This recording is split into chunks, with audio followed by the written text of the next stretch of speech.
Welcome back to Martin's Vinyl. Me and the wife are on our way to Bath. We're celebrating a little wedding anniversary, and we've managed to get a shot of the kids.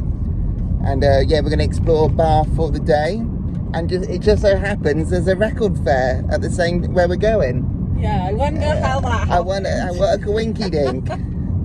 So stay tuned, look at the footage, and you see what I bought when we get back. All right, speak to you all soon.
And we're back. Me and the wife had a great time in Bath. We hit it hard, we hit it fast. We took in as much sights as we could. It's a very picturesque city. If you're a tourist to the south of England, I encourage you to go. It's very pretty.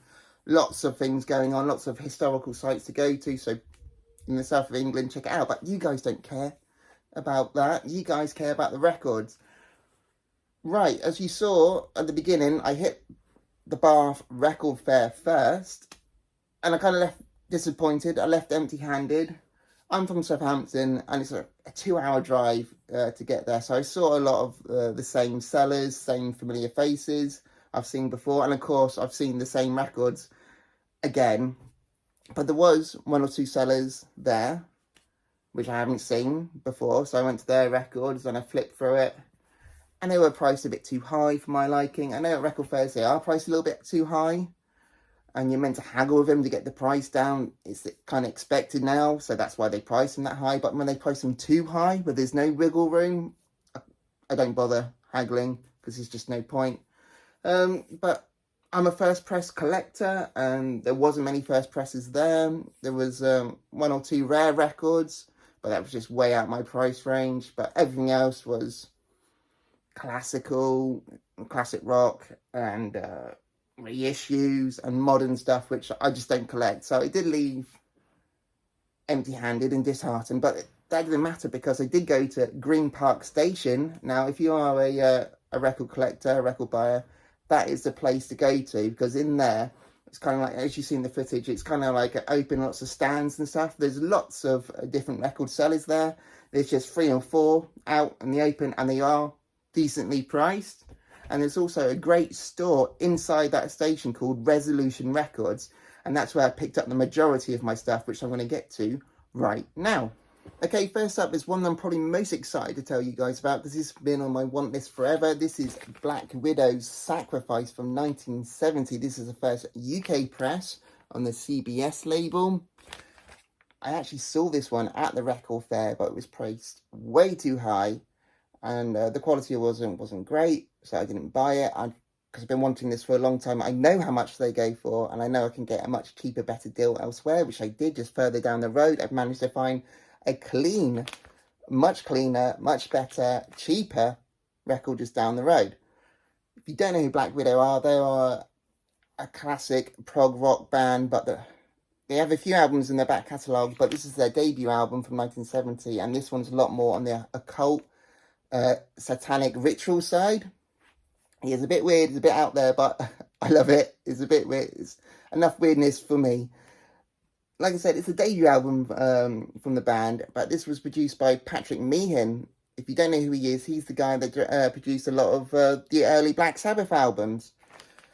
Sacrifice is hailed as a progressive rock classic, but it did attract a lot of media attention at the time, but for the wrong reasons, because of the satanic ritual side of it, and their stage shows where they perform a live sacrifice.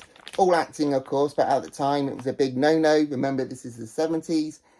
Very tame in today's standard, but it's still very dark. The closest reference, if you liked Atomic Rooster, Death Walks Behind You, this is another prog rock classic with dark overtones. If you like that one, then you'll definitely like Black Widow's Sacrifice. Strongly recommend you listen to it at night in a dark room. No lights on, no devices, just take this fully in, because it is a bit weird out there, but it does grow on you. So, forget all the controversy issues. It's very tame, today's standards. I'm going to say it because it's an overrated thing to say. They are a very underrated band. He deserved a lot more exposure without all the bad media stuff at the time. Anyway, Black Widow, Sacrifice, prog rock classic. Check it out if you haven't. Right, the next record I'm going to show you is a record that made my jaw physically drop when I found it, because they only ever released this record in 2 countries back in 1969. It's never been reissued, never been re-released. They only released it in America and South Africa, never released in the UK. And this is Mount Rushmore 69 from 1969. Psychedelic rock, blues rock, more on the blues rock and then psychedelic side. A band from San Francisco, and definitely have that San Francisco psychedelic era sound. If you're a fan of Quicksilver Messenger Service and Big Brother and Holding Company, these guys toured with them at the time. It's another record finally off my want list. They have this record and another record, High on Mount Rushmore, which is equally as good, which is still on my want list. Yeah, heavy electrified blues with some psychedelia thrown in there for good measure. I'm really into the San Francisco psych era. There's so many deep underground bands. I've been after this one for a while, and I really dig their sound. It's got some very groovy grooves on there. Yes, it's a psychedelic era sound, but a lot more leaning on the blues side, which I like. Right, stick with me with this one, guys, because this one's special. Now, check it out. This is Patti Smith group, Radiophobia from 1976. Very common album, classic, not very expensive. But check this out. This is a promo copy, not for sale, white label promo copy. And I think there is a sticker on the back. There is a sticker on the back. There it is. Promo copy, not for sale. So I've got a promo copy of Patti Smith group Radiophobia. I'm a massive fan of Patti Smith and Janis Joplin. I love them both like they were my own children, my own daughters. Yeah, this was one that was missing. It was a gap in my collection. And I'm finding now, as a record collector, when it comes to the more common stuff, that I'm only going to pick it up if it's a first press and it's super clean and it's from where the artist, the band is from, that's sort of collector I am now. I'm also going to maybe pick up something unique or different about it. In this case, this is a first US press promo, so it's definitely going to go in my collection. This was the follow-up to her debut album, Horses, but after that album, she was wanting a bit more commercial success, and she hired the producer Jack Douglas. He worked with the likes of John Lennon and Aerosmith, but sadly, she didn't achieve what she wanted, and this album was kind of seen as a flop by critics compared to her debut album, Horses. But with tracks like, there's a track on here called Pissing in a River. I doubt many radio stations were going to play that one. It wasn't until a follow-up album, Easter, that she finally got the commercial success that she wanted. But for me, this record is some of her finest work, which has some of her more heavier tracks. It's a great mix of fast rock with some mellow messages. After Easter, in my opinion, she went into a little bit of a slump, making only a few excellent songs per album. If you missed this one because it kind of got overshadowed by her debut at an Easter, you should definitely check this one out and re-listen to it, because for me, it's one of her bests. And I got a promo copy.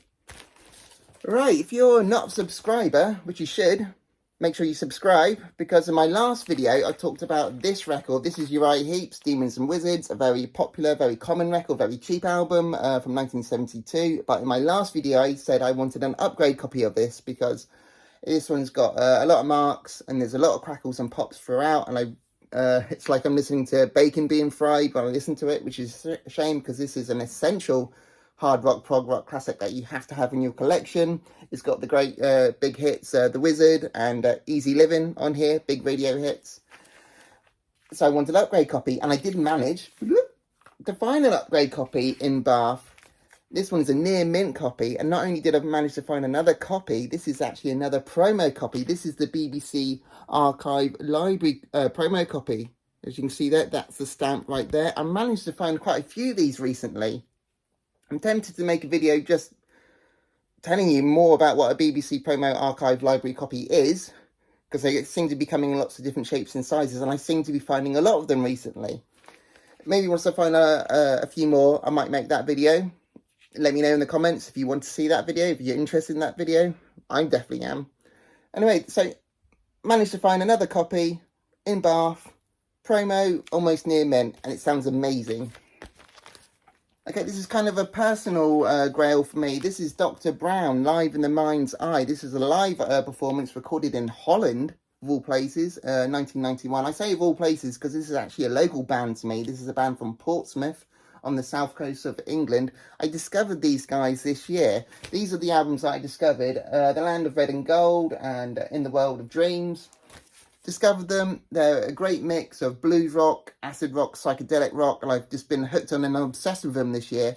I have mentioned on my channel those records a few times, trying to get some more information through YouTube, through the vinyl community, if anyone knew any information about them, but I didn't get much response. It's not much information about them online on the internet. I went to that great resource, Facebook, and typed in the lead singer's name. I found him that way, and I've been talking to him through Facebook. Sadly, they're not still together, but he is still performing under different bands. He goes under, he's with a few bands, which I need to check out. He's with a band called The Bull, and the Space Cadets, and the Judge Trev Band, and a few others. I'll be chasing up and checking them all out in due course. But he was a super nice guy. I chatted to him through Facebook, and he was telling me all the goings-ons and ins and out of the band and what they're all doing. So I'm all up to date now. But if you don't know who they are, and you're into your 70s acid rock, psychedelic rock, if I didn't tell you this was a band from the 70s, you would think this was a band from the 70s. It's definitely got that feel to it. So not hard to find record. If you're not from the South Coast, you can easily find one online. You probably get one for 10 to £15. Really good. I got totally hooked on these guys this year, and I'm hooked on this record now, so this one will be on my turntable a lot. Right, the next record, or the last record I'm going to show you, is a record I don't know too much about. This is Brittany Howard's solo debut album from 2019. I say I don't know too much about it because I haven't listened to it yet. This is still sealed. But I don't know too much about new music. I'm far too distracted by records in the past, so I'm completely blindsided about what's going on today's music. But I have heard Brittany Howard. I've heard the name, and I heard the track "Stay High." I listened to that in movies, and I've definitely heard it on the radio, and I liked that. And for £5, I thought I would risk it for a biscuit, and it was still sealed, so very cheap. So I'm looking forward to listening to this one. I did crack it open just to see what colour the vinyl was, because that's important these days, but it's just a black vinyl. But I'm still looking forward to listening to it. Alright, that's it. Thank you very much if you've made it to the end. Don't forget to like and subscribe. Oh, and some big news. Some really big news. In a month's time, I will be going back to America. I will be hitting, fingers crossed if all goes well, because I'm there for other reasons, but I'm hoping to hit Amoeba, the famous record store over the States. So don't forget to like and subscribe so you don't see the footage I'm going to take when I go there, and I'll be doing what's in my bag. So like and subscribe. Thank you very much.